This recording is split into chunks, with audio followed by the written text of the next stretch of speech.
All right, so this section, 5.2, is all about industrialization and immigration. What I mean by that, what this section is all about, is what's going on with the increasing industrialization, particularly in the North. So, what is happening with the rise of factories in the North, in addition to what we talked about previously in 5.1, but also who is working in the North?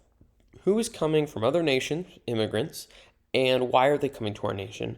And how are they inserting themselves into our modern industrial economy? So there's four vocab terms: trade union, strike, nativist, and the Know Nothing Party. So this all starts in 1829 with the first steam-powered locomotive. Basically, train. The first train is invented, and this can pull cars along at about 30 miles an hour. Now, this is going to worry two different groups. Number one, freight workers. They're worried about losing their jobs. Basically, these are men who would pull cargo along either on a boat or on a carriage, basically any way, or on a ship, etc. Any way that you could transport cargo. These are freight workers, and they are worried that the invention of this new railroad, this new locomotive, this is going to put them out of a job. Same thing with investors in canals. They're worried that now that there is a cheap overland way to ship items, ship goods, they're also worried about losing money. Now, neither of these groups really need to worry about anything. They'll just incorporate locomotives into their existing trade and transportation infrastructure. But at the very beginning, just like most new technologies, people are super, super worried about this new technology replacing what existed prior. And as you can see, this is a pretty bare bones steam locomotive. It's not the choo-choo trains, so to speak, that you guys are used to seeing. It's very bare bones. It's very small. Like it says in the slides, it's only going at 30 miles an hour. This is not a very fast, very large train. But very soon, the speed and the size are going to vastly increase. So we start to enter the age of steam power with these locomotives. These new steam engines are now on wheels, and they are transporting things across the nation. The problem with that, though, is the system's not perfect. Locomotives are going to break down pretty often. Believe it or not, different train companies have, or different train systems have different track gauges, meaning the width of the actual rails. So not all trains are compatible. So what I mean by that is you might have one train system with 3-foot wide tracks, which means you need wheels that are 3 feet apart to go on that train. But a similar system, maybe like a town over or a state over, might have a 4-foot wide track. So all of a sudden, you need two different types of trains and train cars to work both of these systems. That's not a winning combination. That would be like if we had different widths of cars. Now, obviously, we do have that today, but let's say the typical width of a car is like 6 to 8 feet across. It'd be like if we had that, and then all of a sudden there's like a 25-foot wide car. That's not going to work on our modern road system, at least the way it's currently set up. So that would create some issues. That would create some problems. So that's something we're going to have to worry about. Also, two-way tracks don't exist yet, and signaling systems, think like stop signs and stoplights on cars with roads, those don't exist yet. So we're going to see collisions sometimes happen. We're going to see trains basically run into each other because we haven't quite set up the system of parallel tracking where there's two sets of tracks. We haven't figured out ways to do pull-offs or switch tracks to pull one train to the side while the other train passes, and we don't yet have a system in place of stop signs and stoplights for trains like we do for cars today. So there's a lot of issues with this with the initial system. Eventually we do fix all of these issues, but when we first start, there are some early difficulties. Now, engineers, like I said, they're going to fix a lot of these problems. We're going to eventually establish a uniform track gauge. It's about 3-ish meters apart, I believe. It's about 9 feet or so. And most of these major rail lines, like you guys can see in this image up here, are going to be concentrated in the north of the United States and the west, obviously, because we are connecting, think transcontinental railroad, we are connecting across the continent. but the vast majority are going to be up here in the East Coast and what is today the Midwest. Places like New York City, places like Chicago, Illinois, places like Cincinnati, Ohio are going to become major rail centers. That means that if you're shipping something through those regions of the country, you're probably going through New York, Chicago, or Cincinnati, which is why part of the reason, aside from it being a major port city, that New York is the largest city in the United States today. Chicago is the third largest city in the United States today, partially because it gets such a head start and such a boost in its population because of its rail system. It's also conveniently right next to Lake Michigan, which is going to allow all types of transport, not just rail transport, to go through the city. Because of this, we see the consequence that cities with good rail connections are going to attract everything. That means people are going to move there because they can easily get there. They can easily travel and visit people or places. Factories have an easy way to get items and ship out their finished products, and businesses have a good way to restock on their supply. Basically, if you're set up next to a rail system, if you're set up next to a railroad, you have all your transportation needs taken care of, and that's going to attract people, factories, and businesses. At the same time, we have trains becoming a thing. We also have a new type of boat. This is called the Yankee Clipper. This is introduced in 1845. The Yankee Clipper is a new type of ship that's going to cross the Atlantic. These are very quick. These ships are much faster than previously used merchant ships, which means it's going to cut down the time it takes to cross the Atlantic Ocean by weeks because of their design. Not only in how the sails are designed, but the amount of sails, the amount of masts, and also the shape of the hull. All those things are going to contribute to a much faster ship than before. Eventually, we will have steam-powered ships crossing the ocean, but at this point in time, 1840s, steam power is still pretty new. We're still dealing with the issue of, sometimes these steamships might blow up, the steamboats might blow up, if you remember us talking about Mark Twain. So because of that, we're still using, sailing ships with sails on them, wind-powered ships to cross the Atlantic. Regardless, these Yankee Clippers are incredibly fast. They are going to cut down the time it takes to go to Europe, which is fantastic for transporting wheat, lumber, tobacco, cotton, you name it. But it's also going to be an invaluable transportation method when going to Southeast Asia and China as well. So not only do we have new overland trade methods, trains, but we also have new sea trade methods or technologies used to trade over the water, the Yankee Clipper. So all this trade, all this new transportation results in rising standards of living. Now, what I mean by a standard of living is basically the lifestyle that you live. So if you are living a better lifestyle, you have more money, you can buy more things, you can go on vacation, etc. You have air conditioning in your house, whatever. If you have a better life than people who came before you or than people in another place, you are considered to have a higher standard of living. The United States is one of the highest standards of living in the world. Mission Viejo, our area, has one of the highest standards of living in the United States itself. So when it comes to, how we live our lives compared to other people, we live a pretty good life. Even if it's, difficult sometimes, we have a relatively high standard of living. And a lot of the reason that we are able to have such a high standard of living is because of a couple different factors. Mass production, the idea that you can create a ton of something. Now that we have factories, we can create things faster than before. We can create things in higher quantities than before, cheaper than before. That means that there's way more things and the cost of those things is going down. Think about Costco. The reason Costco stuff is so cheap is because you're buying it in bulk. It's way easier for you to be able to save money when you're buying a lot of something because the individual cost of each ounce or item, etc., goes down. Costco is able to do that by buying in bulk, and then they pass the savings off to us. Obviously, it's why per item or per unit, it's usually cheaper to shop at Costco than other grocery stores. Wages are going to increase. As factory conditions start to improve, as our production starts to rise, we start to see an increase in wages.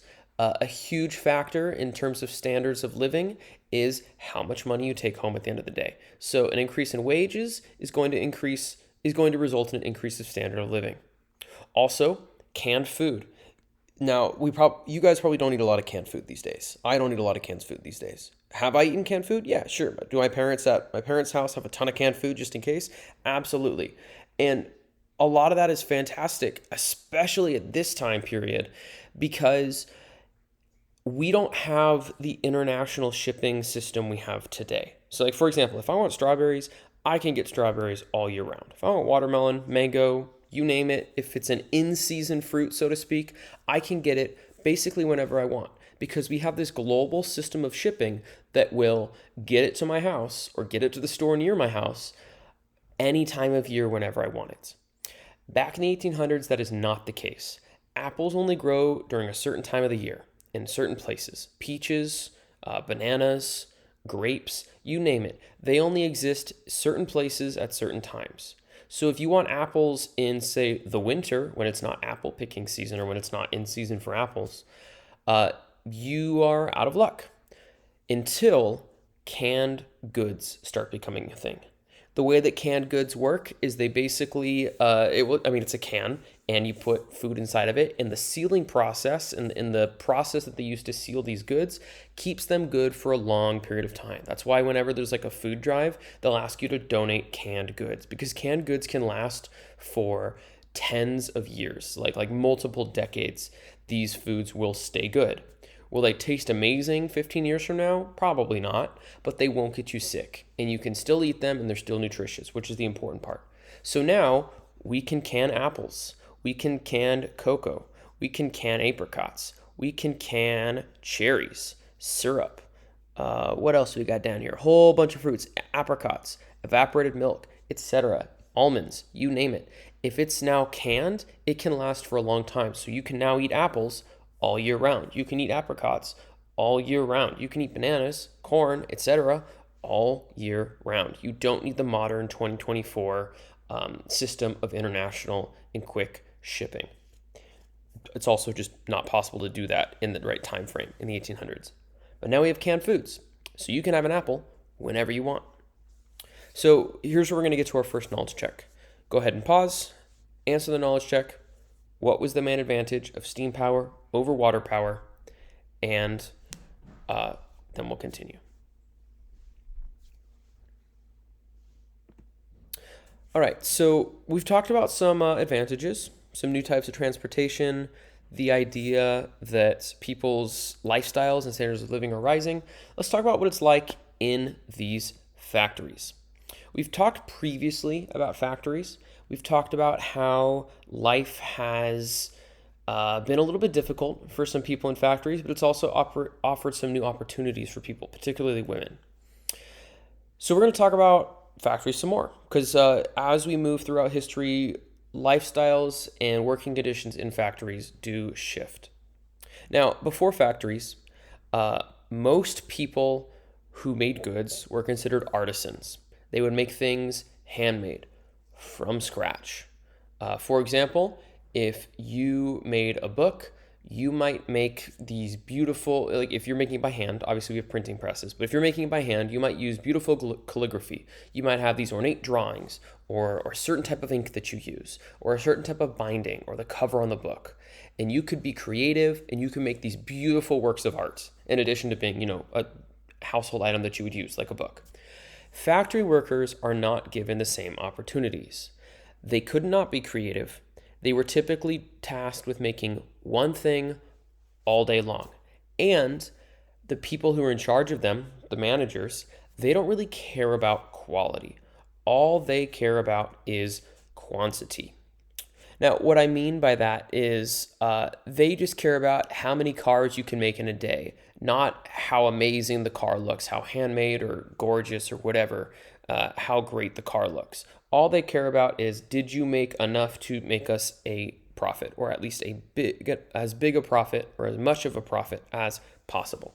So these factory workers, instead of making it, let's use a car for this example again, instead of making a car handmade from scratch, top to bottom, one guy or a group of people, Instead, one person's going to make steering wheels, one person's going to make wheels, one person's going to make hubcaps, one person's going to make windows, one person's going to make pistons, one person's going to make fuel gauges, one person's going to make drivetrains, etc. And as long as you make that one item, management doesn't care. And I'm even making it sound better than it is. One person's going to make screws. One person's going to make one specific part of the piston, one specific part of the wheel. They're going to do this one monotonous, very easy, simple, no brain power to make it item. And eventually, all those items, remember, interchangeable parts, will come together and make the car. That's why management doesn't care so much about qualities, because you're making the same thing over and over and over again. It's very low skill, it's very monotonous, it's very boring. And the people who are doing this work is literally everyone. We've talked about child labor before. We've talked about women working in the workforce before. At this time, we could see entire families signing contracts to work for a family. So mom, dad, sister, brother, whoever, grandma, grandpa, aunt, uncle, cousins, they're going to sign a contract to work at a factory. And during this time period, work's typically starting at around 4 a.m. and it's ending at 7:30. And maybe you get a lunch break, maybe you don't. There's definitely no breaks throughout the day other than maybe a quick stop for lunch. So you're working, what is that, like 16 hours basically every single day, 6 days a week. And this is not fun work. This is not glamorous work. Here's two pictures of workers of the time period. In the top, we're seeing more of a machine factory shop, probably some type of textile or printing mill. In the bottom, we are seeing coal miners. You can tell because of the coal dust on their face and the dirt and grime that they have. There's like 0 windows. There's basically no heating systems. There's also no cooling systems. So if you're working like the guy in this top photo in a machine shop like this, these machines are, they have parts that are spinning at thousands of revolutions per minute. That's going to create a lot of heat over time. And there is no air conditioning. So it could be 90, 100 degrees in these factories. There's no window. There's no way to cool down. You're not able to take a break when you start to overheat. You're just going to work through it. You're going to suck it up and you're going to keep going. In the winter, if you live in a really cold city, especially on the East Coast and the Midwest, it's freezing during the winter. There's no heating system. So you have to rely on basically the heat from the machines and hope you don't freeze. Now, realistically, you're probably going to get sick in a situation like this. And if you get sick or if you get injured, well, tough luck. You're out of a job. If you can't work, you're not useful to the company's going to hire someone else. They're not going to pay for disability. If you lose a leg or an arm or a finger or a hand, they're not going to pay for your doctor's bill. They're not going to pay for your insurance. There is no insurance back then. And they're not going to pay you unemployment. So basically, if you're able to work, you work and get paid. If you're not able to work, you don't work and you don't get paid. So this is going to be a super dangerous lifestyle to be living. Through no fault of their own, the workers are unfortunately given a very bad deal. It's not until more safety protections are introduced in the 1900s with, the Occupational Safety and Health Administration, OSHA, or many of the new changes that are made to labor during the 1920s and 1930s that we actually see basic protections for employees. Like, for example, if I get injured on the job, Capistrano Unified is going to pay for that healthcare, whatever healthcare I receive. If I need to go out sick, let's say when I have a kid, if I want to take paternity leave, I have a certain number of days that are paid for that. If I am sick, if I am unable to come to work, I have a couple of days of sick pay. I don't just lose my job because I'm unable to come in for a day. That would not be the case at this time period. At this time period, if you couldn't work, you got fired and they found someone else who's willing to work. So obviously this isn't a great situation. People are eventually going to be fed up and sick of this treatment. And they're going to start forming what are called trade unions. Trade unions are a group of people who typically work in the same industry, and they come together to improve working conditions and protect worker rights. They might all come together and call for a shorter workday. They might say, hey, I only want to work 10 hours. I want to work for $5 a day and not $2 a day. I want to have safety features on this machine so that if I'm super tired after a 14-hour shift or at the end of a 14-hour shift, I don't get my arm ripped off when my sleeve gets caught in the machine or something like that. This is going to be eventually massively successful. But during this time period, they're illegal. Labor organizations are not legal, and the main thing that they use to bargain is a strike. So, for example, there's a teacher union. I'm in the teacher union at Capistrano Unified.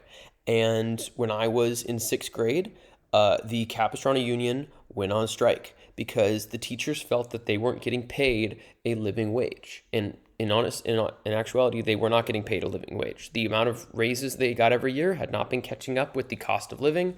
So, relatively speaking, they were making less and less every year. Now, obviously, we don't do this job for the money, but we still got to live. So teachers, they went on strike. They refused to teach. They had picket signs like these individuals do in this poster, and they called for better working conditions.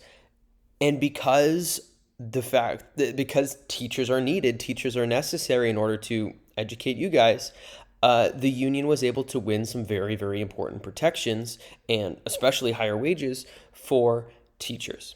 And this happens all across the labor spectrum. It could be factory workers, it could be mine workers, it could be teachers, it could be truckers. Whatever the union is, they will sometimes go on strike to demand fairer working conditions. Now, that being said, when unions go on strike, they typically ask for higher demands than they expect to get because it's all about compromise. So, for example, if the teacher union went on strike because they wanted at least a 5% raise, they might ask for a 10% raise. And when the strike is over and they start negotiating with the district might work with them and say, hey, we can't do 10, but how does 4 sound? And they're like, no, we can't do 4, let's do 8. And they're like, okay, what about 6? And they're like, okay, fine, we can settle on 6. And boom, there you go. You have a compromise. Teachers are getting paid 6% more. The union's happy. The teachers are happy. They're going to go back to work and the school district can continue to function. That's kind of how a strike works. It's kind of, think of it as like an alarm bell of like, hey, things have gotten too bad for us. We don't like the current situation. We are going to withhold our labor, basically risk your business so that you realize that we are valuable and we should be treated like we are valuable, which is great. Labor strikes, on average, not always, but on average, have been good for Americans because they usually result in better working conditions, higher salaries, which in turn gives more job security and helps out with increasing the standard of living for all Americans, not just the ones involved in the labor itself. Now, that being said, there are some downsides to strikes. One big downside, obviously, is nobody's working. And if nobody's working, nothing's getting made. And if nothing's getting made for long enough, that becomes an issue. So obviously, factories do not like strikes because strikes lose them money. And in the early 1800s, strikes are illegal. And anyone who was organizing labor into unions could be fired from their job, or if the local government saw it as serious enough or a risk to, industry or to the economy, they could be thrown in jail as well. It's not until in the 1840s when we actually start to recognize the rights of employees to strike. So by the early 1800s, workers basically have no rights.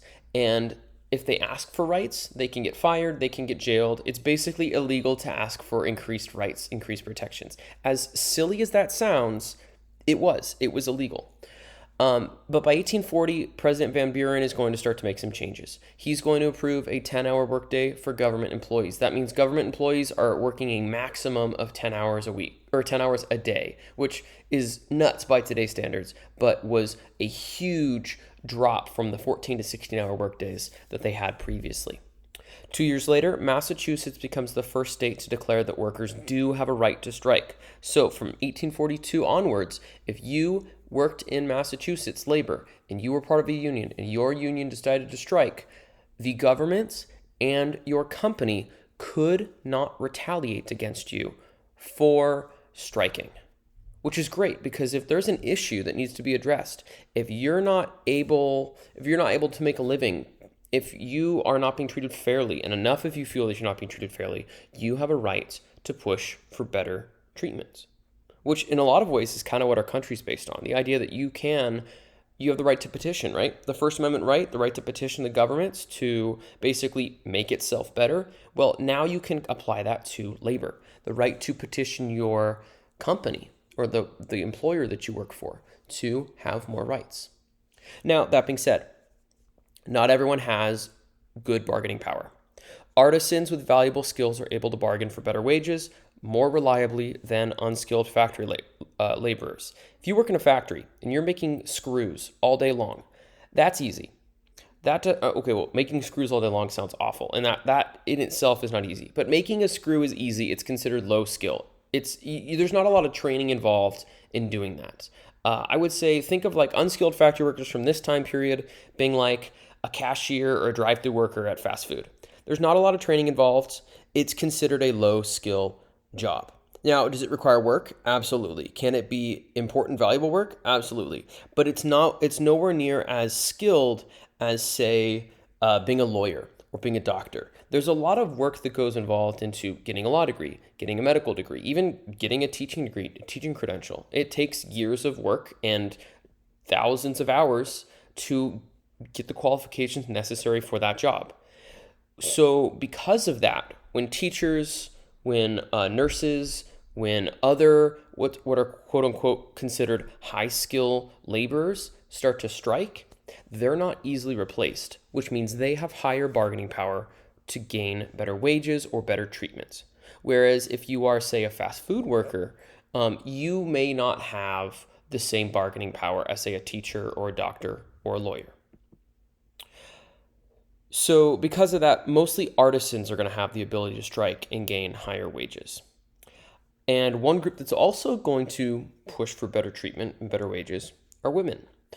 We talked about this prior. Women and children make less money in factories than men. They're not treated as equals. They're not considered equals. They're not considered as capable. And because of that, they're paid less. And because they're paid less, they're obviously also going to want to strike for better or at least equal treatments. That being said, most union leaders who were mostly men, actually almost exclusively men, they don't want women in their ranks. They don't want women to join their unions because they feel that because women are not treated equally in American society, women being in their union will make their union seem less legitimate, seem less important. An all-male union, an all-men union is more likely to get what they want than a union that has men and women. It's not right, it's unfortunate, but it is the situation of this time period. So because of this, women are going to make their own unions. They're going to organize their own strikes, and they're going to push for many of the protections that men are going to be given sooner and faster and more reliably than they are, because eventually the goal is for women to be treated the same as men in the workplace. We're going to see people like Sarah Bagley form the Lowell Female Labor Reform Association, named after the Lowell Mill Girls. So we've talked about strikes. We've talked a lot about artisans, about high skill labor versus low skill labor. Why could artisans command higher wages while other workers could not? Go ahead and pause, take a second, answer the knowledge check, and then we'll continue.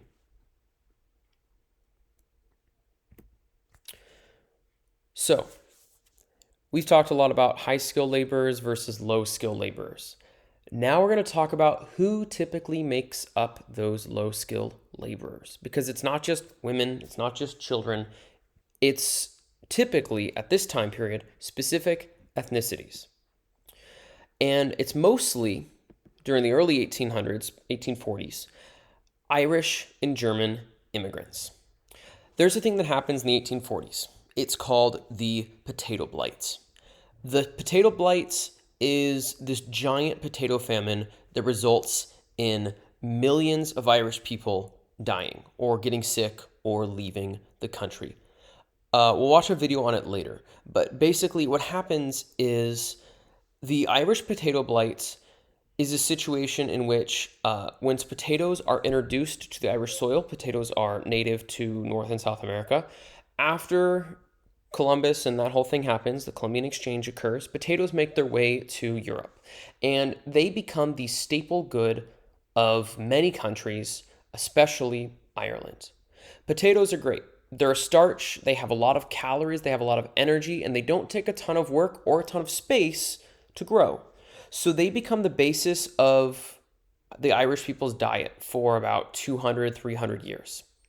But in the 1840s, these potatoes contract a disease called the potato blight. And this results in the potatoes being brown, mushy, malformed, misshapen, and like blackened, tiny, and just not able to eat. Basically, they grow in the ground and they rot in the ground and you can't eat them. And that kills like 90 something percent of the harvest in Ireland. Now, is that a big deal in its face? No, not a big deal. They don't just grow potatoes in Ireland. They grow wheat, they grow corn, they grow tons of other stuff. So typically, if a blight like the potato blight kills most of a specific harvest, that's fine. You've got other food to fall back on. But because of the way that Ireland functioned as a country at the time, it was basically a subject of the United Kingdom, of Great Britain, of England. And England mandated, because there were some other kind of starvation/famine issues going on in Europe at the time that aren't important for this class. England basically said or commanded that Ireland send all of its wheat and other main food crops to Great Britain as a tax. They paid taxes yearly, and the way they paid taxes was typically in wheats, sometimes in corn. So this is kind of a two-pronged issue. Issue number one, most of their food that is not potatoes is being paid as a tax to Great Britain. Issue number two, the main food stuff that they're using for food that isn't paid as tax is potatoes, and those potatoes are dying off because of the potato blight. So we see a situation in which hundreds of thousands of Irish people are starting to starve. Eventually it'll be millions. And a number of them decide to start migrating out of Ireland, including some of my ancestors. They start immigrating to the United States specifically. They move to a bunch of other countries in Europe as well, but the largest group of Irish people that leave Ireland during the 1840s end up here in the United States. Between 1845 and 1860, we are going to see over 1.5 million Irish people come to America. Now, that doesn't sound like a huge number today, right? We have 330-ish million Americans living here today. We have like 20% that at this time period. This would be like 25, 30 million Irish people coming to America today. That's an enormous number of people coming to our country. And these Irish people don't have a ton of skills when it comes to the ability for them to perform labor. And we'll talk about why, or rather what, these Irish people do once they get to America in just a sec. So that's the Irish situation. We also have a German situation. Similarly to the Irish, the Germans are also dealing with a little bit of a famine. There's a lot of just not great stuff going on in Europe in the 1800s. Mostly it's the 30 Years' War. The 30 Years' War is happening. The aftermath of Napoleon Bonaparte is happening. And by the 1860s, 1870s, the German state starts going to war and eventually becomes the German Empire when it unifies around 1870. So we've got a whole lot of conflict going on in Europe at this time period. Local rebellions among the different principalities of Germany. Germany's not one united country in the 1845, 1860. This causes 1 million Germans to come to America between 1848 and 1860. So the Irish are leaving because they basically are starving to death. The Germans are leaving because the weather really sucks. They're also starving to death, and there's also a lot of like war and conflicts going on in their home countries or home principalities. So we have a ton of Germans and a ton of Irish people coming to the United States. And they're mostly going to settle in the north, at least if you're Irish. Most Irish immigrants are going to settle in the north. A lot of them will settle in places like New York and Boston. There's a huge Irish community in Boston today. When my family first came here from Ireland, they settled in Boston. And a number of them are going to work in factories. They are farmers. They do have farming skills, They do have the ability to farm. They've been, living off of farming as their main industry for a number of years.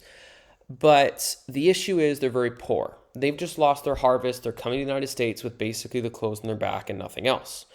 So they don't really have any transferable skills that they can use to get high wage, high skilled jobs. So they end up working on canals, railroads, in factories. Irish women are going to work as servants in homes. My first ancestor that came here, that was my great-great-grandmother. When she first came to the United States, she worked as a servant in someone's home. She was basically a maid. She did the laundry and washed dishes, took care of the kids, all that stuff. They're going to be what is considered low skill labor. Is it a lot of work? Absolutely. But you don't need a lot of specialized training. You don't need a lot of educational background to have this type of job. That's the job that most Irish people are going to have. The Germans, on the other hand, are going to have it a little bit better. And the reason is they come into the United States with more money. Because they have more money, they can afford to move west and buy farmland, which is why we see pretty large German populations in what is considered the Midwest today. St. Louis, Missouri, Milwaukee, Wisconsin, and Cincinnati, Ohio all have large German populations today because a number of them were able to move out west, buy some land, and start family farms in the mid-1800s.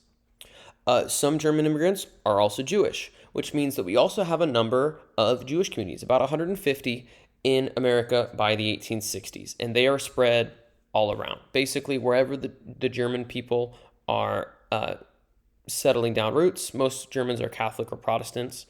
Actually, most Protestant Germans are Lutheran because Martin Luther was German. We're also going to see some German Jews as well settling in the 1860s. So, quick knowledge check. We've just talked about two different immigrant groups, the Irish and the German. In what ways are they alike? In what ways are they different? So, this is going to sound familiar if you have watched the news at all in the last 10 years. There is a lot of people who do not like immigrants in the United States. They are worried that immigrants are going to take jobs, take economic opportunities, bring crime, whatever. There's a lot of fear over immigrants coming to the United States throughout all of history, not just then, not just now. There's always, for one reason or another, a group of people in the United States who don't really want more immigrants to come here, which is a little bit ironic, and we'll get into that in a sec. During this time period, the 1800s, this is known as nativism, the idea that you only wanted people who were native born in the U.S. to be the people in the U.S. Nativists want to restrict immigration. They don't want new people coming to the United States. And they favor white, native-born citizens. So basically, they like white people who are living here, who were born here. They don't like American Indians. They don't like black people. They don't like the Mexicans that have been in the southwestern part of our country after we took took part of Mexico, California, New Mexico, from Mexico. And when they do like immigrants, they like white immigrants. Now, when I say white immigrants, I'm sure you're thinking Europeans. Believe it or not, that's not really the case back then. Back then, white did not mean what white meant today. White back then, when I say they favored white native-born citizens, I'm talking about I'm talking about German people, French people, English people, Danish people, and that's kind of it. That's what they would consider as quote-unquote white immigrants. Irish people, yes, technically white, but because there's a lot of beef between the Irish and the English, the Irish people are not liked. Because there's a lot of beef between the Italians and some of the other groups, Southern Europeans and Eastern Europeans are not seen as the same amount of whites as Western Europeans. So if you were Irish or Italian or Serbian or Polish or any of those other Eastern European groups, you would be seen as quote-unquote less whites and less accepted in society. This also was the case with Jewish people as well. Even though there's German Jews, British Jews, Irish Jews, French Jews, they exist all over the world in all different places, they were also, for a lot of reasons, seen as not equal. So that's the nativists. They don't like immigrants. They don't like people coming to the country because they're worried they're going to steal jobs and bring crime and all these other issues, which is ironic because we are a nation founded on immigrants. Every single white person who lives in the U.S. today is the child, grandchild, descendant of an immigrant. My family immigrated from all over the place. I have Serbian ancestors, I have Irish ancestors, I have Russian Jewish ancestors, I have English ancestors. My family came from all these other places. So it would be a little ironic if I was anti-immigration today because I'm the descendant of immigrants. Every single person who lives in America today, unless you're literally American Indian, is a descendant of an immigrant. And that's kind of what this image in the top right here points out. We have a bunch of different businessmen. We would have called these robber barons during the 1870s, 1880s period. These are like the rich people who are basically running the country. And they're telling stop to this immigrant right here, getting off a boat in New York City or Boston or whichever harbor he got into. But as you can see, there's an image reflected. There's a shadow reflected on each of these men. And if you look at the shadows of these men, it's all their ancestors. And now these are kind of unfortunate, kind of racist caricatures of their ancestry. This would be these two would be Eastern European ancestors. I believe this one is German. This one's supposedly Jewish, and this one's supposed to be French or English. These are all very racist caricatures of European ethnicities. But the point here is that these five men, these five quote unquote white American men, are in the same, have ancestors who were just like this immigrant that they're trying to stop. Their ancestors just happened to get here 100 or 200 or 400 years earlier. And yet, they want to stop more immigrants coming. So this is kind of what the nativists believe. They are pushing back against these immigrants coming to the U.S. They are worried that these immigrants are going to take their jobs because they're typically willing to work for less money. They're worried that these immigrants are going to bring undesirable qualities to the United States. Now, is that true? No, of course not. If you know an immigrant, they're one of the hardest working people that you know. Like, they work incredibly hard to make ends meet. They work incredibly hard to be here. If anything, they're more grateful for being in our country than a lot of Americans are. And a lot of that is because, as we'll talk about in later sections, we're really seen as the land of opportunity. We're seen as a country where people can go to, where they can restart their lives or make a name for themselves or live a better life than they could in their home country. I mean, if you look at the, Irish potato blights, that's a horrible situation. My ancestors, they saw that situation. My family was starving, and they came over here to basically start over and find a better life. And they did, and I'm better off for it. And I imagine the story is exactly the same for basically every person in this room. So, because of this whole nativist belief, we start to see a new political party. They are called the Know Nothing Party. And the reason they're called the Know Nothing Party is because their meetings and their rituals were kept secret. They were like the racist white people party of the 1840s. Think of like the KKK, we'll talk about them later, the Ku Klux Klan.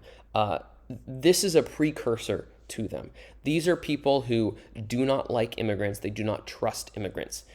They talk differently. They celebrate different holidays. They believe in different religions. They aren't the same skin color as us. They come from a different country. They're willing to work less than white Americans. All those things are misconceptions. I mean, those are all true statements, right? They do talk differently. They do look differently, right? They are in most cases willing to work for less, but that doesn't justify this unequal treatment. So the nativists obviously are not a fan of these immigrants. So they're going to found the Know Nothing Party in 1844. And they believe in two things. They believe in limiting immigration, and they believe in hating Catholic people. I mentioned earlier how, as weird as it sounds, Irish people were not considered white in the same way that English or French or German people were. It's mostly because they were Catholic, which is ridiculous because your religion has nothing to do with your race or your ethnicity. But at this time period, Irish Catholics were not seen as equal because the Catholic Church was not respected in the same way that the Protestant Church was respected in America. So the Know Nothing Party is founded, and they are anti-Catholic, and they are anti-immigrant. They don't like you if you come from another country. They don't like you if you follow the Pope. And their meetings are kept secret. They have secret rituals, and the reason they get the nickname the Know Nothing Party is because if they were ever asked, "Hey, what are you guys doing in that meeting?" they would respond with, "Oh, I know nothing." They would pretend they didn't know anything, and that's why they end up getting the nickname the Know Nothing Party. They are technically known as the Nativist Party, but they've gone down in history as being called the Know Nothing Party because they claim to know nothing if you ask them about what their beliefs were or what they did at these secret meetings. So, speaking of that, quick knowledge check. Why do you think the members of the Know Nothing Party answered as they did when asked what they did at all their fancy meetings and rituals? So, we talked a lot about immigrants. We talked a lot about the poor people who moved to our country to start a better life during the 1840s and the reactions to those people moving to the United States. There's another group of people who are already living here who are going to face very similar treatments, and those are African Americans.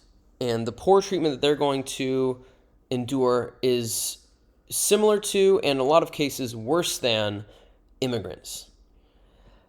And because of this a lot of them are still enslaved in the United States at this time period. And black people at this time period in the 1800s are not seen as equal to white people in basically every respect. Is that true? Obviously not, right?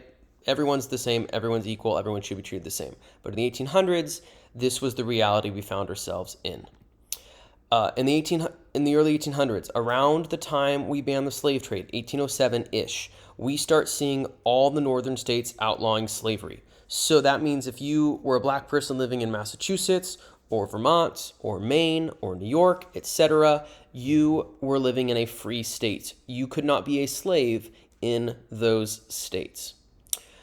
That being said, just because you're free doesn't mean you were treated equally. Remember, we've got, what we would consider white immigrants today coming to the U.S., Irish people, Italian people, Catholic people, Jewish people, etc. And those people are being treated differently because of their religion or because they're from the wrong part of Europe. So imagine how much worse it must be if you are an African American who has been or knows someone or is related to someone who is enslaved. A lot of these people are going to be treated very, very poorly. They're going to face intense discrimination, even in the North, even in the states that are supposedly better off or because they have outlawed slavery in their states. A lot of African Americans are going to have trouble finding jobs. That being said, we are going to see some, when I say some, I emphasize some, not most. Some African Americans are going to be fairly successful. People like William Whipper, he's going to own a lumber company in Pennsylvania. Henry Boyd is going to start working in furniture in Cincinnati. Henry Blair is an inventor. He's going to make farm equipment. Macon Allen is the first African American lawyer, and then John Russwurm is going to edit the first African American newspaper, Freedom's Journal. So even though we see African Americans facing intense discrimination during this time period, they do still find success. They are still resilient enough, and it's to their credit. I couldn't do it if I were in their position, but they are able to push through the discrimination, push through the unequal treatment, and find success and in some ways liberty in the North. So, quick knowledge check. Why did skilled African Americans have trouble finding jobs in the North?